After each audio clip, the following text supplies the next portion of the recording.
কোরবানি আসতেছে, কোরবানি গরু টু কেনা লাগবো।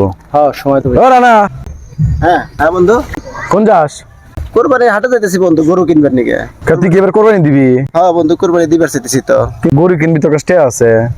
আছে কিছু বন্ধু। তুই যে কোরবানি দিবি, ওই যে বনি আর আরাফাত যে তোর কাছে টাকা পায় 1 লাখ, ওই টাকা তো তোর পরিশোধ করা লাগবে না? তুই জানোস না যে ওই টাকা পরিশোধ না করে তোর কোরবানি হবো না? ঋণ না হ্যাঁ তো তুমি কোরবানি দিতে পারবে না। কিন্তু পয়সা বন্ধু, এটা তো হাদিসেও আছে।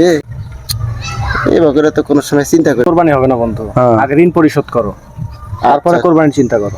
আচ্ছা বন্ধু, আমি এখনই বনিকে ফোন দিয়ে ওর টাকা আগে পরিশোধ করি, তারপরে কোরবানির চিন্তা করবো নি। আরাফাতকেও ফোন দিই, ঠিক আছে? বন্ধু তুমি মন খারাপ করো না, আমি তোমার ভালোর জন্য করলাম। না, না, না, কারণ না। তুমি হচ্ছে কোরবানি দিবে টাকা খরচ করে, তোমার কোরবানি যদি না হয় তাহলে কোরবানিতে লাভটা কি কও তুমি? হ্যাঁ বন্ধু, বুঝতে পারছি।